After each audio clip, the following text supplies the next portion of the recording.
Bonjour mes très chers scorpions et bienvenue sur une nouvelle guidance, on va dire un tirage avec les breloques pour ce mois d'octobre 2024 sur le côté bien sûr sentimental, on va dire un petit peu spécial amour. Donc un petit peu changement de format, j'ai décidé de changer, vous me direz ce que vous en pensez. Et donc, on va aller regarder ce qui se passe pour vous au niveau sentimental pour ce mois d'octobre. Je vous rappelle que nous sommes sur du général. Donc, s'il vous plaît, apprendre avec discernement et à adapter en fonction de votre situation. On ne le dira jamais assez. Allez, je vais d'abord regarder pour vous.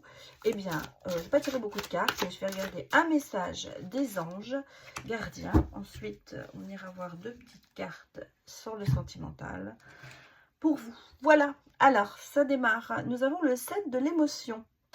Vos anges gardiens vous demandent de ne plus vous dérober et de prendre une décision.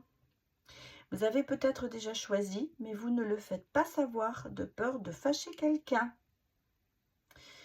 Demandez à vos anges gardiens de vous guider afin que vous preniez une décision qui vous ressemble vraiment.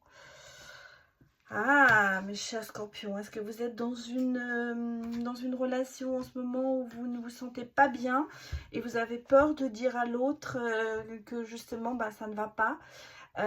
Est-ce que vous avez quelqu'un que vous avez très très envie de rencontrer, enfin, ou d'aller plus loin avec cette personne, mais vous n'arrivez pas à lui avouer vos sentiments? Donc voilà, ce sont des questions effectivement que je ressens ici, où il y a cette indécision par rapport à un amour vis-à-vis de quelqu'un, ou un amour perdu bien sûr, puisque vous pouvez être dans une relation, mais vous avez certainement aussi le sentiment peut-être d'étouffer. Je pense à certaines personnes certainement qui ont envie d'arrêter, mais qui n'arrivent pas à le faire. Ou qui n'arrivent pas à dire vraiment ce qui se passe pour que les choses changent. On va aller regarder deux autres petites cartes. Ensuite, on fera le tirage des breloques. Alors, nous avons, vous voyez, quand même une transformation et un changement positif. Mais en même temps, vous voyez, on a ce côté un peu de chagrin et de dépression. Donc, il y a ici quand même un appel à vous pour justement une transition. Qu'il y a une transition par rapport à tout ça. Parce que je ressens ici quand même cette envie de dire les choses, mais de ne pas y arriver, et ça vous met en porte-à-faux et ça vous fait beaucoup de chagrin. En fait, de vous voir, vous, par rapport à l'autre personne, ou quel que soit le cas, soit vous avez des sentiments pour quelqu'un, vous n'osez pas, et ça vous chagrine énormément parce que vous n'avancez pas, soit c'est parce que vous êtes dans une relation où vous avez le sentiment que ça ne va plus et qu'il faut agir, mais que vous n'arrivez pas à le faire. Donc vous êtes un petit peu ici, pas sur dans la dépression, mais on va dire sur le côté quand même de peiner, de tristesse, de faire mal à quelqu'un, ou de vous faire mal à vous-même, bien sûr, hein, parce que ça peut être le cas de se dire qu'on va se faire mal à soi-même. Bon, on va aller regarder maintenant les breloques pour vous, en faire. Oula, j'en ai pris un peu beaucoup. Mais c'est pas grave, on va décortiquer tout ça. Il y a vraiment beaucoup de breloques.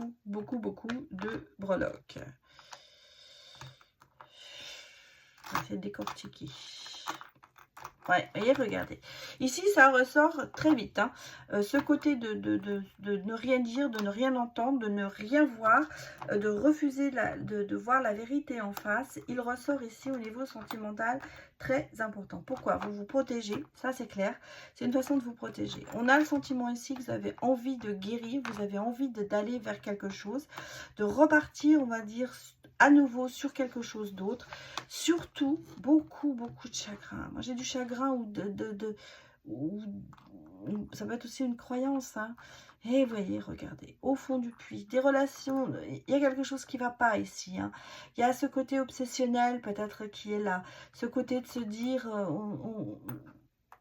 on tend la main, on en avance un petit pas, mais ça n'avance pas comme vous voulez. J'ai quelqu'un de calculateur aussi. Hein. J'ai quelqu'un de calculateur, quelqu'un qui vous fait aussi beaucoup d'illusions, qui vous donne beaucoup d'illusions, quelqu'un qui... alors c'est vous hein, qui vous cachez la face aussi, ça peut être ça. Moi je vous ressens ici, sentimentalement parlant, vous avez envie quand même d'être en paix avec vous, que les choses soient bien ordonnées, surtout, c'est ça, que les choses soient bien organisées, que vous ayez un but dans une relation. En ce moment, j'ai l'impression que vous êtes dans une instabilité quand même assez profonde dans vos sentiments. Hein. Je parle pas mais je pense que ce sont dans vos sentiments. Il y a quand même ce côté un peu, je vais dire, diabolique qui est là. Il y a des choses qui vous hantent encore. Hein. Il y a des choses qui sont très profondes et qui vous hantent encore. Et peut-être que vous n'arrivez pas à vous investir vraiment dans une relation stable. On a le sentiment quand même que vous faites beaucoup de demandes à l'univers et quand même que la spiritualité est quelque chose qui vous aide à avancer. On a aussi le sentiment que vous suivez beaucoup votre intention, mais pour moi, il y a quand même un domaine du rêve quelque part. Alors, est-ce que vous avez tendance à vous faire beaucoup d'illusions ou à espérer des choses qui ne pourront pas arriver? Ici, j'ai quand même ce sentiment de se dire, on reste un petit peu dans ses espoirs et dans ses attentes, alors qu'on vous dit ici, il faudrait peut-être justement avoir cette clairvoyance et pour justement prendre une décision. Que là, j'ai pas le sentiment que vous avancez. Hein. C'est un coup, j'avance, mais il y a 3 pas qui reculent, quoi. Un pas en avant, 3 pas en arrière. En même temps, ici, j'ai quelqu'un autour de vous qui... Moi, j'ai quand même quelqu'un d'assez... Alors, soit c'est vous, soit c'est l'autre. J'ai ce côté de quelqu'un qui calcule beaucoup, qui vous donne des espoirs, mais qui va vous blesser quand même quelque part, parce qu'on sent qu'il y a quand même ces blessures assez profondes qui sont là, et quelqu'un qui entretient ça justement. Hein, on a le sentiment que c'est... est-ce que vous êtes dans une prison dorée et que vous avez envie de la quitter mais que vous n'arrivez pas à le faire?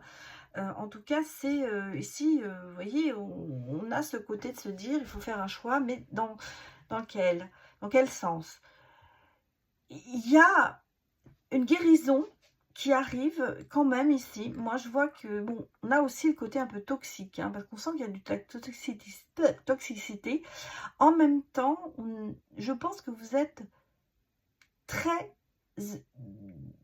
épris ou ancré sous une emprise, voilà, on va dire comme ça, de ce côté sentimental. Moi, j'ai ici le sentiment que c'est trop ancré et vous n'arrivez plus à vous en sortir. Quelque part, il y a un malaise. Hein. Moi, je ressens ici quand même un malaise. Malgré tout, il y a quand même ce côté de se dire, on va retrouver la paix. Hein. Il y a des transformations, parce que vous voyez, j'ai quand même les poissons, donc il y a quand même ce côté de se dire qu'on va retrouver une certaine aisance, on va retrouver quand même ce côté où on va se sentir bien, mais c'est quand même ici, il y a beaucoup de hauts et de bas, hein, je ne vais pas vous le cacher, soit parce que vous avez ces blessures ou ces choses qui vous hantent et cette emprise trop importante et que vous n'arrivez pas justement à prendre ces décisions, mais en même temps, il y a du soutien, il y a des gens qui sont auprès de vous, il y a des gens qui peuvent vous aider et certainement qu'il va falloir ici accepter cette main tendue vers vous et peut-être écouter certains conseils que l'on va pouvoir vous donner.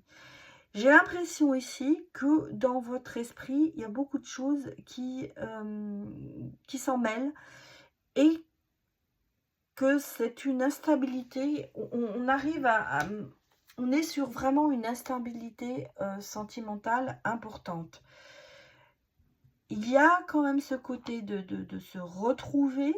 Je pense que c'est ça qu'on est en train de vous dire. C'est d'abord trouvez-vous pour pouvoir prendre des bonnes décisions. J'ai ici vraiment sur ce mois d'octobre une grande stabilité sentimentale. Alors peut-être que certaines personnes vont dire non, mais moi je me sens bien dans ma relation, mais il y a des hauts et des bas. Donc c'est peut-être aussi ce que ce que je suis en train d'exprimer pour vous. C'est-à-dire qu'en fait, je pense que quelque part vous êtes quand même dans une bienveillance et dans se dire que tout va bien, mais quelque part vous savez qu'il y a des choses qu'il va falloir changer, mais vous n'arrivez peut-être pas à passer ce pas. Voilà. Donc, je vais prendre pour finir une dernière carte.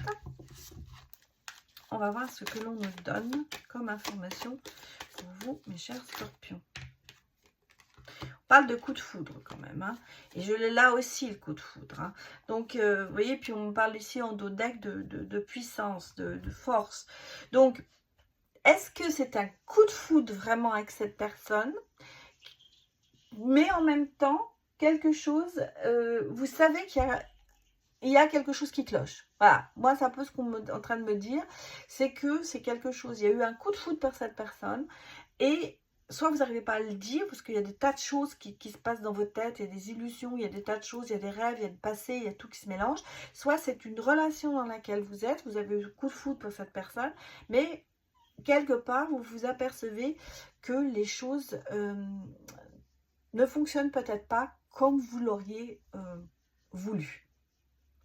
Voilà mes chers scorpions, ce que je peux vous dire pour cette guidance sentimentale. Voilà, à très bientôt, au revoir.